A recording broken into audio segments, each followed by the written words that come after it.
पढ़ेंगे यशायाह भविष्यवक्ता की पुस्तक, जिसका 9 अध्याय का 1 पद से लेकर 7 पद तक हम लोग पढ़ेंगे। ये खंड बहुत ही सुंदर है। इसका आज का मुख्य विषय है यीशु मसीह सर्वश्रेष्ठ ज्योति और उद्धार करता है। यीशु मसीह ही सर्वश्रेष्ठ ज्योति और उद्धार करता है। इस खंड को हमने 3 भागों में बांटा है। पहला खंड है 1 और 2 पद, जिसमें है अंधकार में चलने वालों को ज्योति। अंधकार में चलने वालों को ज्योति के विषय में बात करता है लेखक। दूसरा विषय 3 से 5 पद में मसीहा का उद्धार और जीत की खुशी।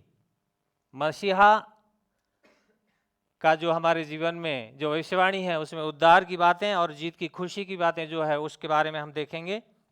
तीसरा खंड है 6 और 7 पद में उस मसीहा की महिमा जो राज्य करेगा।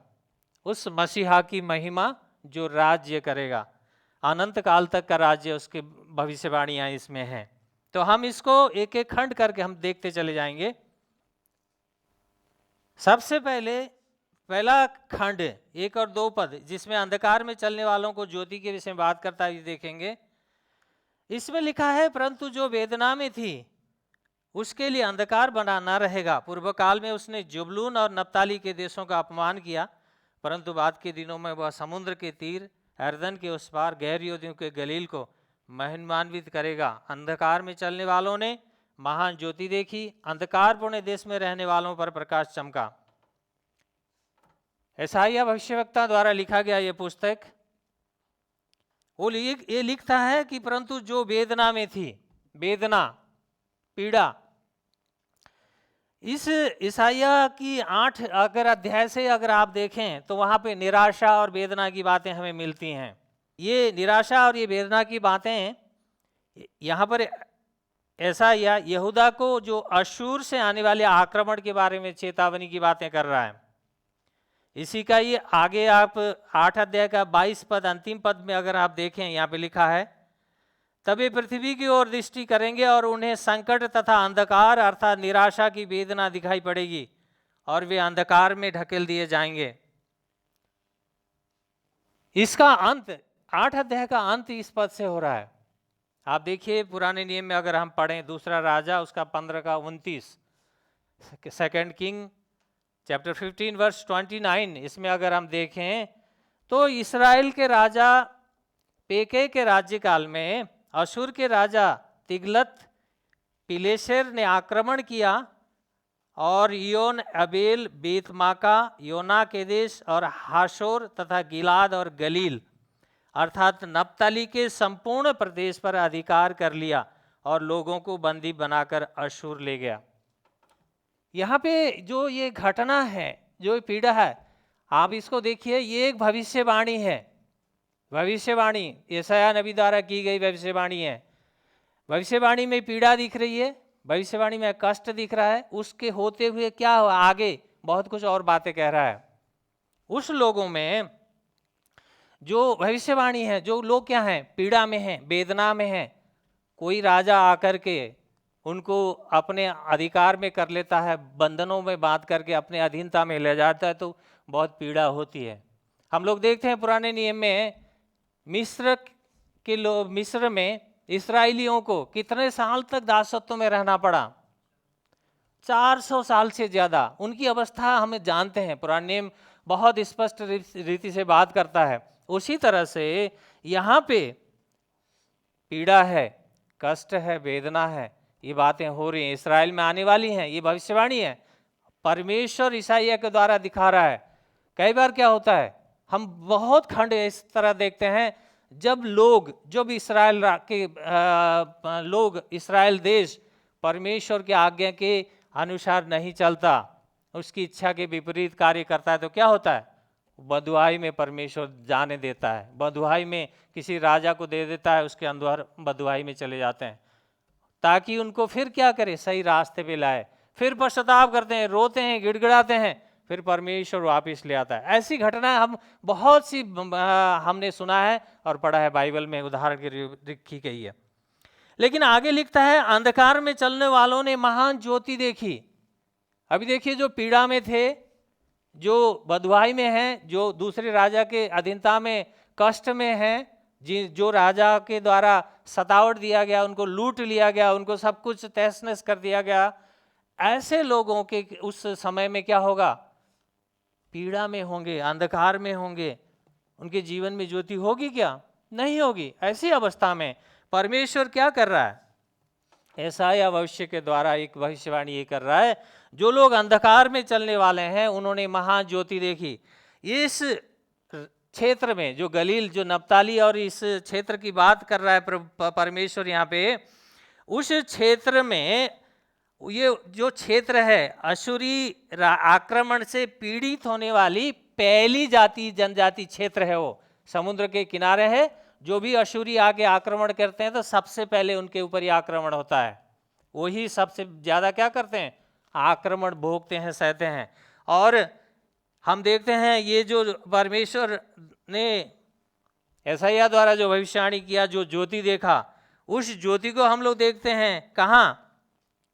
जिस तरह से प्रभु यीशु की सेवकाई शुरू हुई, यीशु मसीह ने जो कार्य शुरू किया, इस धरती में मनुष्य बन के आए, उसके बाद सबसे पहला ही स्थान वही था, गलील का क्षेत्र, जहाँ परमेश्वर ने जो सबसे ज़्यादा पीड़ित थे, सबसे ज़्यादा आक्रमण का सामना जिन्होंने करके अंधकार में थे वो लोग, उनको सबसे पहले उसी क्षेत्र में परमेश्वर ने कार्य किया। यीशु मसीह ने इस भविष्यवाणी को यीशु मसीह ने पूर्ण किया। उसी क्षेत्र में यीशु मसीह ने सबसे पहले अपनी सेवकाई को अद्भुत रीति से उनके बीच में ज्योति के रूप में, उनको अंधकार में जो फंसे हुए लोग हैं उनको अपनी ज्योति दिखाई। कितनी अद्भुत बात है। ये जो भविष्यवाणी है प्रभु यीशु का जन्म होने से लगभग 700 साल पहले की भविष्यवाणी है। ध्यान रखिए। इसीलिए ये पुस्तक जो है ना, ये जो बाइबल है, ये परमेश्वर का वचन है, ये अद्भुत है, अलौकिक है। इसमें मनगढ़ंत कहानियां नहीं है, वास्तविकता है, सत्य है। क्यों? जो भविष्यवाणी की गई पहले 700 साल पहले भविष्यवाणी, ये भविष्यवाणी जो अभी हमने पढ़ा, ये यशायाह द्वारा परमेश्वर ने बताया, उसको 700 साल पहले यीशु मसीह में होते हुए, पूर्ण होते हुए हम लोग देख रहे हैं। आइए हम मेरे साथ खोलिए मत्ती उसका 4 अध्याय। मत्ती उसका 4 अध्याय, मैथ्यू चैप्टर 4 वर्स 13 to 16। मत्ती उसका 4 अध्याय, उसका 13 से लेकर 16 पद तक मैं पढ़ूंगा। यहाँ पे यशायाह भविष्यवक्ता द्वारा जो भविष्यवाणी की गई थी, जो अंधकार में पड़े हुए लोग थे, उनको जो ज्योति देखने वाली बातें हैं, यहाँ पूरी हुई हम देखते हैं। मत्ती उसका 4 अध्याय में इस तरह से लिखा है, देखिए यहाँ पे इस प्रकार लिखता है मत्ती, और वह नासरत को छोड़कर कफरनहूम में, जो झील के किनारे जबलून और नप्ताली के क्षेत्र में है, रहने लगा, जिससे कि वह बात जो यशायाह नबी द्वारा कही गई थी पूरी हो। जबलून और नप्ताली के देश, झील के मार्ग से यरदन के पार, गैर यहूदियों का गलील, जो लोग अंधकार में बैठे थे उन्होंने बड़ी ज्योति देखी। जो मृत्यु के देश और छाया में बैठे थे उन पर एक ज्योति चमकी।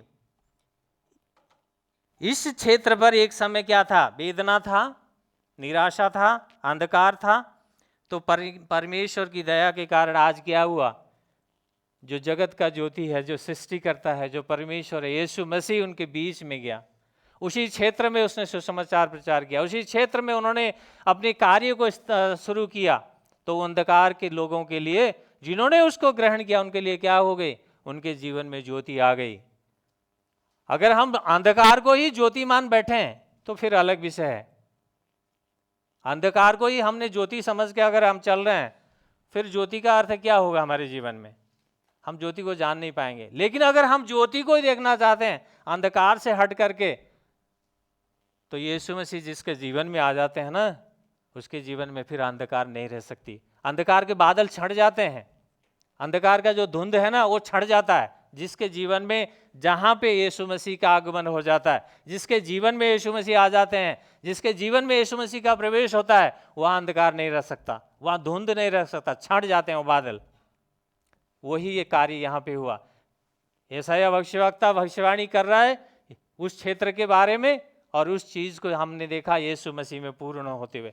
उसी नप्ताली और उसी जो देश का क्षेत्र यहाँ पे जुबलून और नप्ताली का क्षेत्र जो है ना, गलील का क्षेत्र है, उसी में प्रभु यीशु ने कार्य किया। और उन लोगों को जो अंधकार में पड़े हुए थे, पीड़ा में थे, तकलीफों में थे, विभिन्न परिस्थितियों में थे, उनको क्या हुआ, वो उसने जीवन का मार्ग दिखा दिया। क्योंकि जीवन का कर्ता तो यीशु ही था, वो यीशु ही उनके बीच में आया। कितनी अद्भुत ये एक भविष्यवाणी है। हम उस भविष्यवाणी को पूरा होते हुए देखते हैं।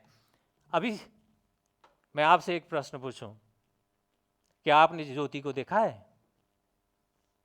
क्या आपके जीवन का अंधकार छंटा है? अगर नहीं है तो हम कहने के अभी भी भूल में हैं। हमें कोशिश करनी चाहिए, हमें देखना चाहिए, हमें यीशु के क्रूस के पास आना चाहिए। क्रूस में क्या कार्य हुआ है, हमें उस चीज को समझना चाहिए। क्योंकि जो अंधकार हमारे जीवन में, हमारे हृदय में, मनों में जो घर बैठा है, जो जान नहीं रहा उसके पीछे का रीजन क्या है, हमें उसको जानना होगा। जब तक हम उसको समझ नहीं पाएंगे, यीशु की सामर्थ्य को, उसने उस क्रूस पे जो कार्य किया उसको अगर हमने नहीं समझा, हमारे जीवन से अंधकार नहीं हटेगा, नहीं हटेगा।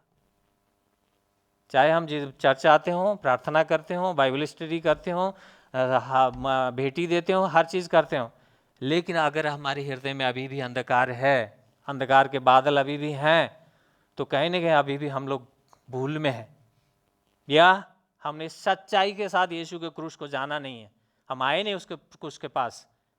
ये बहुत महत्वपूर्ण है हम समझें। क्योंकि उस समय लोग पीड़ित थे, अंधकार में थे, निराशा में थे, वेदना में थे, लेकिन परमेश्वर ने एक भविष्यवाणी किया, प्रतिज्ञा किया, और यीशु मसीह को उसी क्षेत्र में भेज दिया। उस अंधकार में पिसे हुए लोगों को उसने ज्योति दिखाई, उसने मार्ग दिखाया, उद्धार का रास्ता दिखाया। वो यीशु आज आप और मेरे जीवन में भी कार्य करने के लिए तैयार है। अपने आप को झांकें और अंदर देखें। दूसरा खंड में है मसीहा का उद्धार और जीत की खुशी के बारे में। यहाँ पे यशायाह बात कर रहा है, मसीहा का उद्धार और जीत की खुशी। यहाँ पे लिखा है, अपनी बाइबल में आप लोग देख सकते हैं, तू जाति को बढ़ाएगा, तू उनके आनंद की वृद्धि करेगा। वे तेरी उपस्थिति में ऐसे आनंदित होंगे जैसे लोग फसल काटने के समय और जैसे लूट बांटने के समय मग्न होते हैं, क्योंकि तू उनके भारी जुए और उनके कंधों की लाठी को, हाँ, अत्याचारी के डंडे को ऐसे तोड़ देगा जैसे तूने मिद्धान के युद्ध में किया था। क्योंकि युद्ध में धब करने वाले प्रत्येक योद्धा के जूते और खून से सने कपड़े जलाने के लिए आग का ईंधन ही होंगे। इस खंड को अगर देखें, यहाँ पे यशायाह भविष्यवक्ता ये बात लिखता है, एक किसान जो फसल बोता है, किसान इंतजार करता है, प्रतीक्षा करता है। फसल बीज बोते ही उसको कटने का समय नहीं होता, टाइम लगता है। हम सब लोग किसान हैं, जानते हैं। तो जो किसान जब फसल काटने का समय होता है वो आनंदित होता है। जब फसल, अच्छी फसल हो, अच्छे से उसमें फल आए और उसको अपने भंडार में लाने का समय हो, वो कितना आनंद हो और मगन होगा और उसमें संपूर्ण रूप से कार्य करेगा। उसी तरह दूसरी बात है, जैसे युद्ध में सिपाही, जो एक सैनिक लड़ाई लड़ता है, लड़ाई लड़ने के बाद उस लड़ाई में अगर विजयी होता है तो विजयी होने के कारण उसका लूट बांटने का जो खुशी की बात करता है। यहाँ पे दो विषय है। यहाँ पे एक सैनिक जो देश के लिए अपना लहू बहाने के लिए जो रण क्षेत्र में जाता है, उस सैनिक को जब लड़ाई फतेह हो जाता है, जीत जाता है, उसकी आनंद का, खुशी का ठिकाना नहीं होता।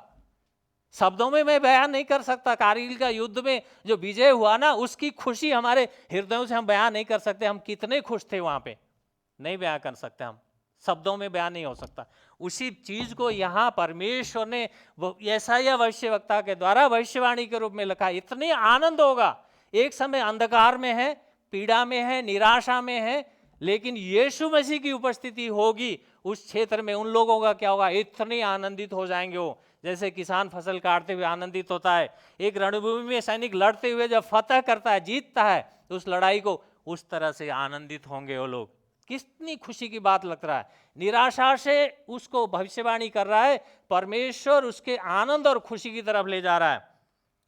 न्यायों की पुस्तक में एक और घटना यहाँ पे है इस खंड में।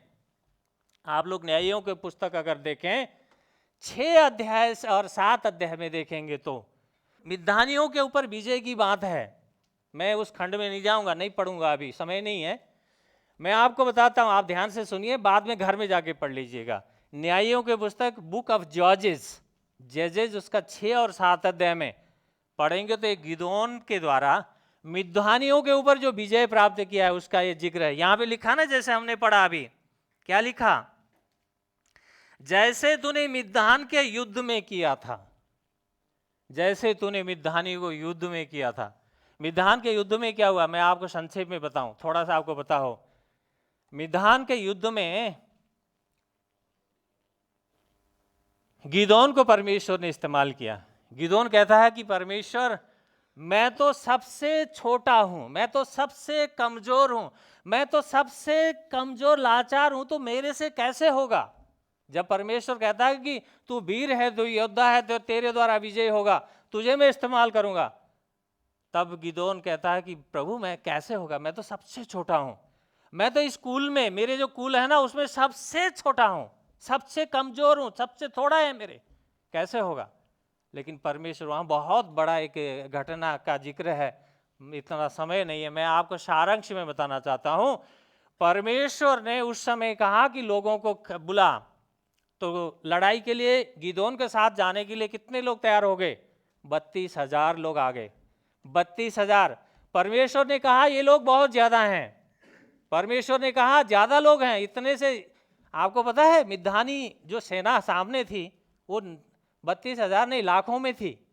लेकिन परमेश्वर कहता है जो 32,000 तेरे साथ लड़ने के लिए तैयार है ना, वो बहुत ज्यादा हैं, कम कर। लोगों से कहे जो डर रहे हैं ना उनको वापस भेज दे। उसने कहा कि जो जिनके मन में डर है लड़ाई में जाने के लिए वो वापिस चले जाएं। 22,000 लोग वापिस मुड़ के चले गए, बचे कितना? 10,000। परमेश्वर ने कहा नहीं नहीं, ये भी ज्यादा है, ये भी बहुत ज्यादा है, नहीं तो क्या होगा? तुम कहोगे कि हमने अपने सामर्थ्य से इस लड़ाई को जीता है, हमने अपने सामर्थ्य से किया है, परमेश्वर ने कुछ नहीं किया, हमने किया है, ये भी ज्यादा है। लास्ट में, अंतिम में परमेश्वर ने 300 लोग, सिर्फ 300, गिदोन के साथ सिर्फ 300 लोगों ने उस लड़ाई को, ये जो मिद्यान की लड़ाई यहाँ पे ये जो भविष्यवक्ता एसाया यहाँ पे कोट कर रहा है, या परमेश्वर इसको एक भविष्यवाणी के रूप में रख रहा है, उस युद्ध में सिर्फ 300 लोगों के द्वारा मिद्यानियों के ऊपर विजय प्राप्त किया परमेश्वर ने। ये लड़ाई गिदोन का नहीं था, ये लड़ाई परमेश्वर का था। आज आपका और मेरे बीच में भी प्रश्न उठते हैं, क्योंकि हमारा परमेश्वर ऐसा अद्भुत कार्य करने वाला सामर्थ्य और जयवंत परमेश्वर है। जिस तरह से उसने भविष्यवाणी किया, उस भविष्यवाणी को उसने पूरी किया। और जब लड़ाई होती है, युद्ध में लोगों के द्वारा खून बहता है, मरते हैं, तो लोगों के उस समय आज का जैसा लड़ाई नहीं था। उस समय आमने सामने की लड़ाई थी, एक एक की लड़ाई। आज की लड़ाई बहुत भिन्न है। आज की लड़ाई के साथ उसकी तुलना ना करिएगा। ये जूते, ये जो खून से सने कपड़े की जो बात कर रहा है ना, आमने सामने की लड़ाई थी। एक दूसरे को भाला या तलवार से मारा जाता था, उसके खून के छींटे जो भी सब दूसरे के शरीर में आते थे, जिसको मारता था। तो उस समय की परिस्थिति थी जब जो सेनाएं विजय प्राप्त कर लेता था, अंत में उनके जूते, कपड़े, जो खून विपक्षी सेना के खून से सने हुए कपड़े हैं, वो क्या करते थे? लेके जला देते थे, स्वाहा कर देते थे, जला देते थे। कहने का अर्थ है, यहाँ पे एक और बात है, लाठी, डंडे और जुए तोड़ने की बातें कर रहा है। वो क्या बात है? अगर हम थोड़ा सा गौर करें, देखिए हमारे ऊपर कई प्रकार के जुए हैं। अगर हकीकत में सोचें, कई प्रकार के जुए। जैसे बैल को जोतते समय जुए नहीं पहना लगाते हैं, जुआ, उसी तरह से मनुष्य जाति सबसे बड़ा जुआ से आज पीड़ित है। वो क्या है? पाप का जुआ। हमारे और आपके जीवन में जिसने मसीह को प्रभु और परमेश्वर करके ग्रहण कर लिया, जिसने अपने पापों से पश्चाताप कर लिया, जिसने अपने पापों से उद्धार पा लिया, छुटकारा पा लिया, परमेश्वर ने उसको कलवरी के क्रूस के उस लहू के द्वारा क्षमा कर लिया, उनका जीवन के से वो जुए टूट गए हैं, वो जुआ हल्का हो गया है। जिन्होंने नहीं किया वो भी अभी भी जुआ लेके भारी बोझ लेके चल रहे हैं, अभी भी कंधे पे ना भारी बोझ है और बोझ लेके वो चल रहे हैं। इसी कारण से यहाँ पे हमारे लिए आज सोचने की बात है, परमेश्वर ने उस समय उन लोगों की चिंता की, उस क्षेत्र की चिंता थी, एक गलील का एक क्षेत्र था उसके लिए चिंता किया, और परमेश्वर ने उस बात को, उस भविष्यवाणी को यीशु मसीह में आके पूर्ण किया। बेशक 700 साल लग गए, 700 साल के बाद में यीशु मसीह इस धरती पे मनुष्य बन के आए और उनके द्वारा वो कार्य को पूरा किया। लेकिन आज आप और हम सौभाग्यशाली हैं, आज आपके और मेरे लिए ये चुनौती है, चुनौती ये है, अगर आज भी हम बोझ से दबे हैं, आज भी अगर हम किसी जुए के तले हैं, तो उस जुए को यीशु को देने की जरूरत है। यीशु को दे दीजिए, यीशु के पास समर्पित कर दीजिए, क्रूस के तले रख दीजिए, आप हल्के हो जाएंगे, आप स्वतंत्र हो जाएंगे। ये बहुत महत्वपूर्ण है, ताकि वो भविष्यवाणी हमारे जीवन में भी, आपके जीवन में भी पूर्ण होगा। हमारा जीवन का जो जुआ है ना, जो पाप का जुआ, जो कई प्रकार की समस्याओं का जुआ हमारे जीवन में है, अंधकार पूर्ण जीवन का जुआ, वो टूट जाएगा, यीशु मसीह अपने ऊपर ले लेंगे। लेकिन आपको कहना होगा, आपको आना होगा उसके पास।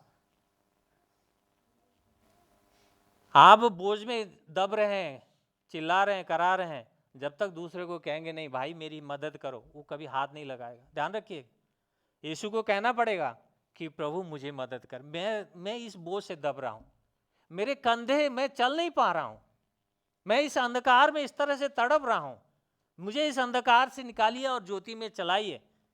जब आप कहेंगे, परमेश्वर दोनों हाथ फैला करके तैयार हो, हमेशा तैयार हो, लेकिन स्वतंत्र हैं आप और हम कि हम किसको पुकार रहे हैं कि नहीं पुकार रहे हैं। आइए हम अगले खंड में जाते हैं। तीसरा खंड है 6 और 7 पद। उस मसीहा की महिमा की जो राज्य करेगा, ये मसीहा जो आने वाले हैं उसकी महिमा, यहाँ पे महिमा की बातें हैं, और उसके अनंत काल की वो राज्य करेगा करके इसमें भविष्यवाणी की गई है। उसके बाद बातों को हम देखते हैं। क्योंकि हमारे लिए एक बालक उत्पन्न होगा, हमें एक पुत्र दिया जाएगा, और प्रभुता उसके कांधे पर होगी, और उसका नाम अद्भुत युक्ति करने वाला, पराक्रमी परमेश्वर, अनंत काल का पिता और शांति का राजकुमार रखा जाएगा। उसकी प्रभुता की बढ़ती का और उसकी शांति का अंत न होगा। वह दाऊद की राजगद्दी और उसके राज्य को उस समय से लेकर सर्वदा के लिए न्याय और धार्मिकता के द्वारा स्थिर किए और संभाले रहेगा। सेनाओं के यहोवा की धून इसे पूरा करेगी। इस खंड में यहाँ पे इस तरह से हम एक एक पद को देखते चले जाएं। क्योंकि हमारे लिए एक बालक उत्पन्न होगा, हमें एक पुत्र दिया जाएगा। मसीहा की जन्म की एक अद्भुत ये भविष्यवाणी है। यीशु मसीह का जन्म की अद्भुत भविष्यवाणी 700 साल पहले भविष्यवाणी हुई है। यीशु का जन्म से लगभग 700 वर्ष पूर्व की गई भविष्यवाणी है ये, जो नया नियम में हमने देखा मसीह यीशु के द्वारा पूर्ण हुआ। ऐसा कैसा अद्भुत रहस्य है। एक बालक, एक मानव का बालक, एक मनुष्य दंपति का बालक के से कमजोर, असहाय और दूसरों में निर्भर और कोई नहीं हो सकता। क्योंकि हम देखते हैं जानवर के बच्चे जब जन्मते हैं ना, किसी दूसरे की सहारे की जरूरत नहीं पड़ती, उसी समय कुछ देर के बाद पाँव में खड़े हो जाते हैं, अपने आप दूध पीने के लिए माँ के पीछे चले जाते हैं। जाते हैं कि नहीं जाते? लेकिन मनुष्य का बालक, बच्चा होता है क्या ऐसा? कितना असहाय हो, कितना दूसरों पे निर्भर है। लेकिन प्रभु यीशु इस तरह से आ सकता था, एक वयस्क पुरुष की तरह आ सकता था। आपने देखा उत्पत्ति की पुस्तक में परमेश्वर ने जो आदम को बनाया, कैसे बनाया? एक नन्हा सा बालक बनाया था क्या? वो कैसा मनुष्य बनाया परमेश्वर ने उसे? बेस्ट, एक एंगमैन बनाया ना, मिट्टी से बनाया, उसमें जीवन का सांस फूंक दिया। वो कैसा था? जवान था, एक जवान व्यक्ति बनाया परमेश्वर ने। यीशु मसीह भी इस तरह से आ सकते थे। यीशु मसीह भी स्वर्गदूत के रूप में भी आ सकते थे, मनुष्य भी ऐसे भी बन के आ सकते थे। परमेश्वर के लिए कोई असंभव काम नहीं था। लेकिन उन्होंने क्यों चुना? इतना असहाय बालक बन के, एक ऐसा एक बालक जो दूसरे पे निर्भर है संपूर्ण रीति से, क्योंकि परमेश्वर ने एक दास का स्वरूप धारण किया। कोलोसियों की पत्री में, फिलिपियों की पत्री में पौलुस लिखते हैं, फिलिपियो 2:7 में अगर पढ़ें, मैं उस खंड को पढ़ूंगा नहीं, वहां पे पौलुस लिखते हैं क्या? परमेश्वर ने मनुष्य के रूप में, एक दास के रूप में वो इस दुनिया में आया। अपने आप को इतना उन्होंने क्या कर लिया? शून्य कर दिया। इसके पीछे बहुत बड़ी एक रहस्य है, क्योंकि वो संपूर्ण रूप से मनुष्य की तरह वो आए, जैसे हम और आप और हमारे बच्चे इस दुनिया में आए, ठीक उसी तरह से। कितना अद्भुत है ये! इसके बारे में और बातें करेंगे अभी, मैं और आगे बढ़ूंगा। लेकिन आगे एक गौरवशाली एक सत्य है, हमें अपने पापों के लिए एक पूर्ण अनंत प्रायश्चित्त प्रदान करने के लिए एक पूर्ण, एक अनंत सत्ता की आवश्यकता थी। हमें इम्मानुएल की आवश्यकता थी। इम्मानुएल जो ईसाइया 7:14 में भविष्यवाणी की गई है, इम्मानुएल जो परमेश्वर हमारे साथ है, भविष्यवाणी हो चुकी है। यीशु परमेश्वर और मनुष्य दोनों हैं। ये हमें बताता है कि वह मनुष्य वास्तव में परमेश्वर के स्वरूप और समानता में क्यों रचा गया। उत्पत्ति के पुस्तक में जब मनुष्य की रचना की, परमेश्वर ने मिट्टी से बनाया, तो उसको अपने स्वरूप और समानता में रचा है करके कहा, उसमें लिखा गया बाइबल में।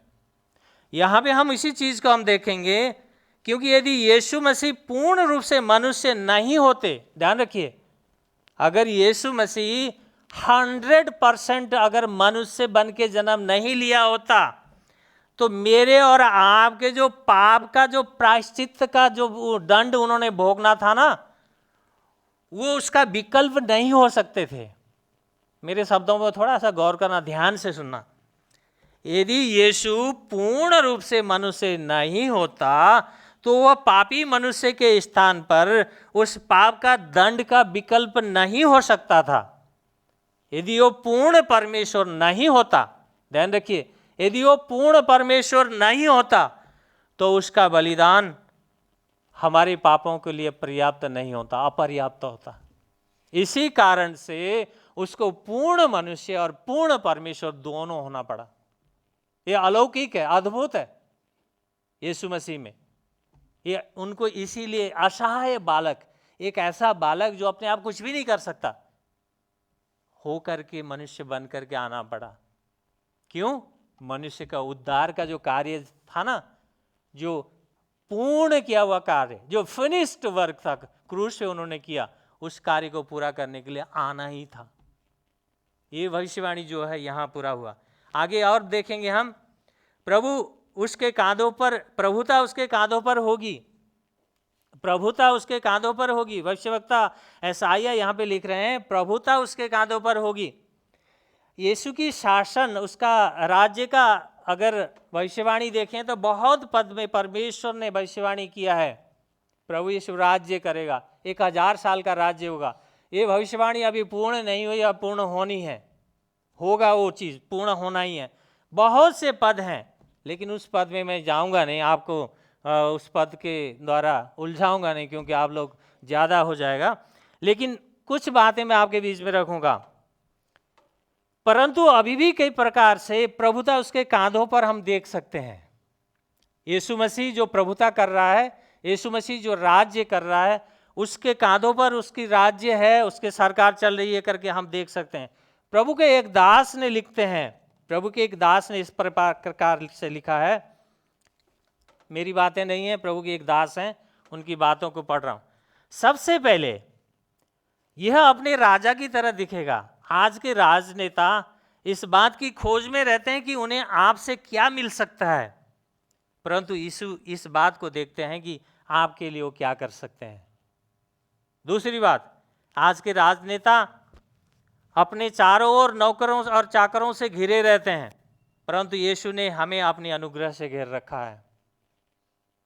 आज के नेता अपनी शक्ति का उपयोग अपना साम्राज्य बनाने के लिए करते हैं, परंतु यीशु ने क्या किया? हमारे पैर को धोया और हमें पवित्र किया। देखिए, उसका साम्राज्य की बात आ रही है। इस संसार का नेता या एक उच्च पद प्राप्त व्यक्ति इतना ऊंचा हो जाता है कि वो हमारी पहुंच से बहुत दूर हो जाता है, परंतु यीशु इम्मानुएल थे, क्योंकि यीशु हमारे संगी थे, हमारे साथ ही हैं। आज का नेता देखे जाने और सुने जाने के लिए व्यग्र रहते हैं, परंतु यीशु गुमनाम रहना चाहा ताकि वो उपयोगी हो सके। स्पष्ट रूप से यीशु लंदन, मास्को, पेरिस आदि का प्रभारी नहीं है, तो हम कैसे विश्वास कर सकते हैं कि प्रभुता उसके कंधों पर होगी? हम कैसे जानेंगे? ये प्रभु के एक दास लिख रहे हैं, ध्यान से सुनिएगा। परंतु यीशु की सरकार अद्भुत तरीके से अपना कामकाज आज भी देख रही है। जब भी मैं किसी ऐसे व्यक्ति को देखता हूं जो आश्चर्य तरीके से नशीली दवाओं या शराब या ऐसे जीवन को छोड़ देता है और अपने परिवार, अपने काम में वापस आ जाता है, तो मैं देखता हूं कि अब परमेश्वर द्वारा वो व्यक्ति शासित है। अनाथों, कुष्ठ रोगियों और बीमारों को देखभाल करते हुए मैं मसीह लोगों को पाता हूं, तो मुझे पता चलता है कि मैं देखता हूं परमेश्वर द्वारा शासित लोगों को मैं देख रहा हूं। अब जब भी मैं लोगों को उत्सुकता से बाइबल सीखते, खुशी से प्रशंसा करते हुए देखता हूं, तो मुझे पता चलता है कि शासक कौन है। ध्यान से सुनिएगा। जब भी मैं देखता हूं कि लोग यीशु के सुसमाचार के लिए अच्छी नौकरी और अच्छा पैकेज छोड़ देते हैं, तो मुझे पता चलता है कि वे परमेश्वर द्वारा शासित हैं, यीशु द्वारा शासित हैं। जब भी परमेश्वर के दास या पास्टर जब झुंड को पढ़ाते और नेतृत्व करते हैं, तो मुझे पता चलता है कि महान राजा से उन्हें निर्देश मिल रहा है। जब मैं देखता हूं लोग अपने परिवार और देश को छोड़कर दूर देश में उन लोगों के लिए सुसमाचार सुनाने के लिए, कष्ट उठाने के लिए तैयार होकर चले जाते हैं, तो मुझे पता चलता है कि वे परमेश्वर द्वारा शासित लोग हैं। वास्तव में सरकार जीवित और काम कर रही है, चुपचाप और अधिकतर अदृश्य रूप में काम कर रही है। मुझे ये राज्य पसंद है, सीमाएं खुली हैं, अंदर आ जाओ। ये परमेश्वर के एक दास के शब्द हैं, मैंने आपके बीच में रखा, क्योंकि आज भी यीशु का राज्य, यीशु का शासन आपके और हमारे बीच में चल रहा है। हम उसके अंदर शासित हैं, वो हमें निर्देश दे रहा है, हम उस निर्देशों को पालन कर रहे हैं। हमें पता चलता है जो सचमुच में आत्मा के द्वारा चलते हैं, उनके जीवन में कार्य करते हुए होते हुए हम देख रहे हैं, अनुभव करते हैं, महसूस करते हैं। क्योंकि एक समय में मैं एक शराबी था, बहुत बड़ा। फौज में नौकरी होने के कारण ब्रांडी, विस्की और जितने भी जो क्वालिटीज होती है ना, रम वगैरह फ्री में मिलती थी। कई चीज़ें हम लोगों को ड्यूटी फ्री करके दिया जाता था। ड्यूटी फ्री रम, आपने सुना होगा, नहीं सुना होगा तो आज सुन लीजिए। ड्यूटी फ्री रम करके हफ्ते में 2 बार बांटा जाता था। लेकिन परमेश्वर का शुक्र है, जिस दिन परमेश्वर ने मुझे एक बहन की सुसमाचार के द्वारा मेरे जीवन को चुना, बदला, मेरे जीवन से वो चीज़ परमेश्वर ने कांटे की तरह निकाल के फेंक दिया, और मुझे मेरे जीवन में जो जकड़न थी, जो जुए से मैं जकड़ा हुआ था ना, उससे मुझे आज़ाद किया। और मैंने महसूस किया मैं उस शासन के अंदर अभी मैं आनंदित हूँ और स्वतंत्र हूँ, मैं महसूस करता हूँ। इसी तरह आप भी महसूस करते होंगे। प्रत्येक के जीवन में अगर आपकी गवाही सुने तो पता चलता है कि आप सबको परमेश्वर ने कितनी अद्भुत रीति से वहाँ से निकाला है, चुना है, अपने उस शासन में, उस राज्य के अंदर आपको लिया है। सबके जीवन में कार्य हुआ है। आगे बढ़ते हैं। यहाँ पे यशायाह लिखते हैं, उसका नाम अद्भुत युक्ति करने वाला, पराक्रमी परमेश्वर, अनंत काल का पिता और शांति का राजकुमार रखा जाएगा। ध्यान रखिएगा, यह नाम मसीह के शाब्दिक नाम नहीं है। परंतु उसके चरित्र के पहलू हैं। वे बताते हैं कि वह कौन है और क्या करने आया है। यह सब नाम के ईश्वरत्व का संदर्भ है। यह नाम अद्भुत है। परमेश्वर के स्वर्गदूत ने कहा, तू क्यों मेरा नाम पूछता है, क्योंकि वह अद्भुत है। ये न्यायियों की पुस्तक 13 का 18 पद में लिखा है। न्यायियों उसका 13 का 18 में स्वर्गदूत भी कहता है कि उसका नाम क्या है, अद्भुत है। तो यहाँ पे इसके कुछ नामों के बारे में थोड़ा सा देख लें हम। यीशु का नाम अद्भुत युक्ति करने वाला, यशायाह भविष्यवक्ता लिख रहा है अद्भुत युक्ति करने वाला, या इंग्लिश में देखें तो वंडरफुल काउंसलर। यीशु का नाम क्या है, वंडरफुल काउंसलर हो। ये कैसे है? अगर यीशु ही हमारे जीवन का सही सलाहकार है, यदि हम उसकी सलाह को माने तो हमारे जीवन कुछ और होगा। बाइबल कहती है पहला परिवार हब्बा और आदम ने किसकी परामर्श को माना? शैतान की परामर्श, उसकी सलाह को माना। तो क्या हुआ? बहुत बड़ा पतन हो गया, मनुष्य जाति को पूरे पाप के दलदल में ले गया। लेकिन आज क्या हम यीशु की परामर्श सुनने को तैयार हैं? क्या उसकी बातों को सुनने के लिए तैयार हैं? यीशु क्या है? वंडरफुल काउंसलर है। हमें काउंसलिंग की जरूरत है, हमें उस परामर्श की जरूरत है। तो किसके पास आए? यीशु के पास आए। उससे बढ़ करके कोई परामर्श नहीं दे सकता, उसके से बढ़ करके कोई परामर्शदाता इस दुनिया में नहीं हो सकता। वो एकमात्र यीशु है। वो परमेश्वर भी है, वो काउंसलर भी है। वो आपकी और मुझे, मेरी काउंसलिंग कर सकता है, हमारी जरूरतों में हमें परामर्श दे सकता है, सही सलाह दे सकता है। मुझे और आपको यीशु के पास आने की जरूरत है। दूसरी बात, यीशु पराक्रमी परमेश्वर है। पराक्रमी परमेश्वर है। वह सारी सृष्टि और महिमा का प्रभु है। वह प्रभु जो स्वर्ग में शासन करता है, वह हमारी आराधना और स्तुति के योग्य है। प्रकाशित वाक्य 1:8 में लिखा है प्रभु परमेश्वर जो है, जो था, जो आने वाला है, जो सर्वशक्तिमान है, यह कहता है मैं ही अल्फा और ओमेगा हूं।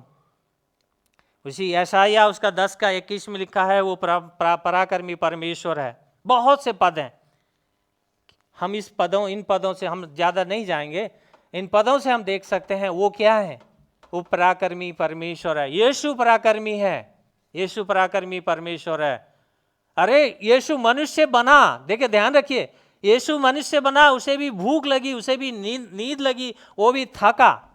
मनुष्य की सारी जो जरूरतें थी ना, उसके शरीर में, उसके जीवन में भी पूर्ण हुई। यीशु परमेश्वर था। ये वो क्या हुआ? समुद्र के पानी के लहरों के ऊपर वो चल पड़ा। यीशु मनुष्य था, वो दुख और पीड़ा देख करके आपके और मेरे लिए रोया भी। लेकिन वो पराक्रमी परमेश्वर भी था। 4 दिन के मुर्दे लाजरस को भी उसने जिंदा कर दिया। वो कब्र में सड़ चुका था। 4 दिन का व्यक्ति, 4 दिन से जो लाश कब्र में पड़ी हो, वो शरीर से उसकी हड्डियां पूरी अलग हो गई होंगी, कीड़े सब कुछ खा लिए होंगे। लेकिन वो पराक्रमी था, इसीलिए उसने अपने सामर्थ्य को वहां पे दिखाया। उस लाजरस को, 4 दिन के मुर्दे को भी उसने जीवित प्राणी बना दिया, जीवित मनुष्य बना दिया। वो पराक्रमी है। इसीलिए मुझे और आपको उस यीशु को पहचानने की जरूरत है, उस यीशु के पास आने की जरूरत है। वो पराक्रमी है, वो सामर्थी है, वो अद्भुत युक्ति करने वाला है। तीसरा विषय, वो अनंत काल का पिता है।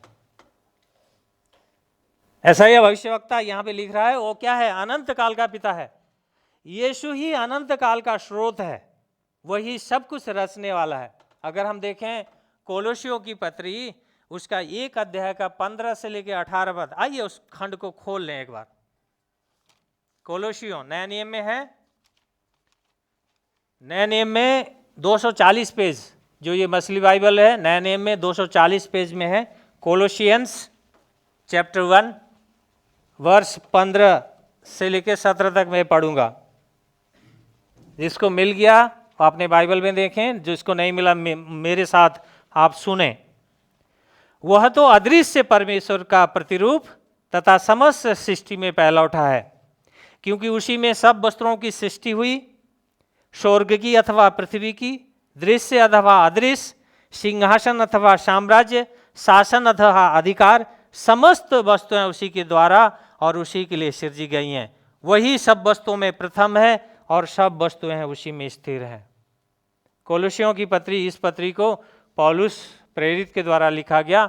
वो लिखता है कि वो क्या है, वो परमेश्वर जिसने वो सब कुछ बनाया, खुद के लिए बनाया, अपने लिए बनाया, वो अनंत काल का परमेश्वर है, वो पराक्रमी है, सब कुछ वही है। ये इस खंड से वही दिखाना चाहता है। अगर हम उसको गौर करें तो हम जान सकते हैं क्या है, यीशु अनंत काल का क्या है, पिता है। अनंत काल का हमारा पिता है। यीशु क्या है, शांति का राजकुमार है। शांति का राजकुमार। देखिए, शांति किसी लड़की का नाम नहीं है, ध्यान रखिएगा। वो ये उस शांति की बात कर रहा है जो हमारे हृदयों में तसल्ली, सुकून जो आती है, उस शांति की बात कर रहा है। परमेश्वर और मनुष्य के बीच में जो शांति टूट गया था, कहां टूटा आपको पता है? अदन की वाटिका में। उस पहले परिवार ने तोड़ा, आदम और हव्वा के द्वारा। परमेश्वर और मनुष्य के बीच में जो शांति थी, परमेश्वर आता था शाम के ठंडे समय में, उनसे बातचीत करता था, वो रिश्ता क्या हुआ, वहां पे टूट गया। मनुष्य और परमेश्वर के बीच में बहुत बड़ी खाई आ गई, अशांति की खाई।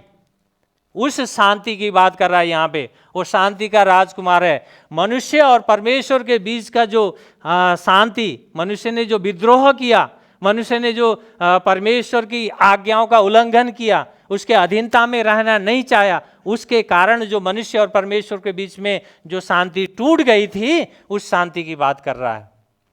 वो शांति का राजकुमार है। आज यीशु मसीह के द्वारा हमारा और परमेश्वर के साथ मिलाप हो गया।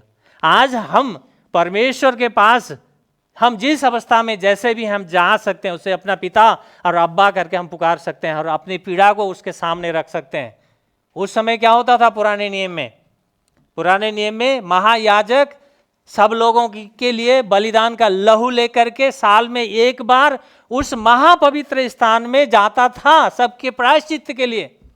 लेकिन आज आपको और मेरे लिए यीशु मसीह ने एक बार सदा के लिए उस लहू को बहा के क्रूस में उस शांति को स्थापित कर दिया। जो खाई था परमेश्वर और मनुष्य के बीच में, उस खाई को उसने अपने क्रूस के द्वारा पाट दिया। आज हम यीशु मसीह के द्वारा पिता के पास हमारी आसानी से पहुंच है।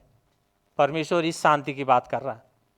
अगर आपके और परमेश्वर के साथ में वो रिश्ता नहीं है, वो रिलेशन नहीं बना है, ध्यान रखिए, अगर आपके और परमेश्वर के बीच में वो अगर संबंध नहीं बना है, वो रिलेशन नहीं बना है, तो वो रिलेशन बना लीजिएगा, अन्यथा आपके जीवन में वो शांति कभी नहीं आ सकती। शांति का स्रोत, अगर मैं आपसे कहूं भाई मेरी बहन मुझे 1 करोड़ रुपए की जरूरत है, मुझे दे दो, आपके पास नहीं है तो आप क्या करोगे? दे पाओगे? नहीं दे पाएंगे। ठीक उसी तरह से उसके पास मांगे जिसके पास है और जो देने के योग्य है, काबिल है। वो शांति यीशु के सिवा कोई नहीं दे सकता, ध्यान रखिएगा। इसी कारण से भविष्यवाणी हुई, ये भविष्यवाणी की पुस्तक में लिखा गया, शांति का राजकुमार है वो। उसने परमेश्वर और मनुष्य के बीच में जो टूटा हुआ रिश्ता था, टूटा हुआ पुल था, उसको फिर से निर्माण कर दिया क्रूस के द्वारा। आज हम आसानी से पिता परमेश्वर के पास यीशु मसीह के द्वारा पहुंच सकते हैं और उसने वो शांति हमारे जीवन में पूर्ण कर दिया। हमें वो शांति आपको और हमें दी है। इसका मतलब ये नहीं है कि हमारे पास सब कुछ होगा, धन संपत्ति, गाड़ी मोटर, ये हर चीज़ हमारे पास उपलब्ध होगा, हम कभी बीमार नहीं पड़ेंगे, कभी हमारे जीवन में कष्ट नहीं होगा, कभी हम निराशा नहीं होंगे, कभी हम शोकित नहीं होंगे। ऐसा नहीं है, कदापि ध्यान रखिएगा।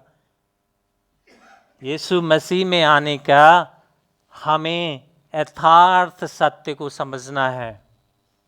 कई ऐसे झूठे प्रचारक हैं, झूठे लोग हैं जो यीशु मसीह में आओ, तुम सदा के लिए तुम्हारे जीवन में आनंद आ जाएगी, तुम धन संपत्ति प्राप्त करोगे, तुम्हारे सब कुछ अच्छा होगा, ऐसे प्रचार करते हैं। वो लोग झूठे हैं, यीशु मसीह की सत्यता को प्रचार नहीं करते। इसलिए ध्यान से सुनिएगा, यीशु मसीह ने आपको और मुझे जो चीज़ देने की प्रतिज्ञा की है, वो हमसे कोई छीन के नहीं ले सकता।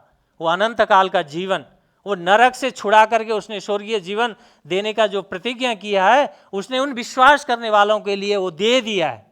और हम और आप एक दिन इस संसार से जाएंगे तो हमें नरक का कोई डर नहीं है, कोई भय नहीं है। क्यों?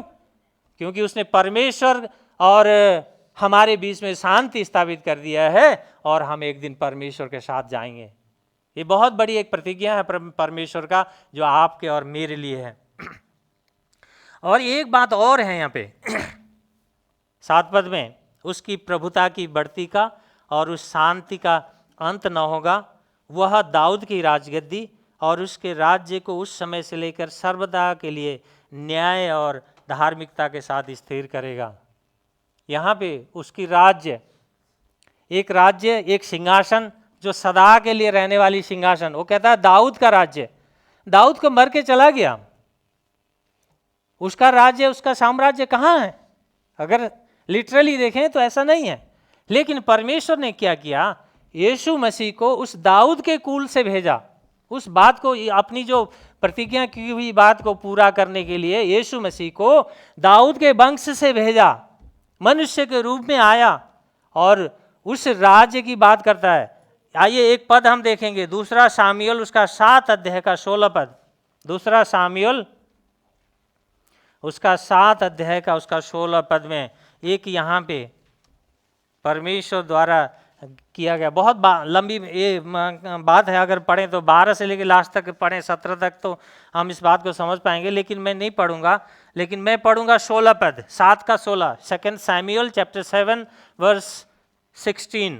यहाँ पे लिखा है, तेरा घराना और तेरा राज्य मेरे सामने सर्वदा बना रहेगा, तेरा सिंहासन सर्वदा के लिए स्थिर किया जाएगा। ये दाऊद के लिए प्रतिज्ञा की गई थी। दाऊद का सिंहासन, दाऊद का घराना सर्वदा के लिए बना रहेगा करके ये भविष्यवाणियां पूरा हुई किसमें? यीशु मसीह के द्वारा। वो यीशु मसीह दाऊद के वंश से आया और वो एक राजा के रूप में आया, और वो राजा है, वो सदा काल के अनंत काल का राजा है।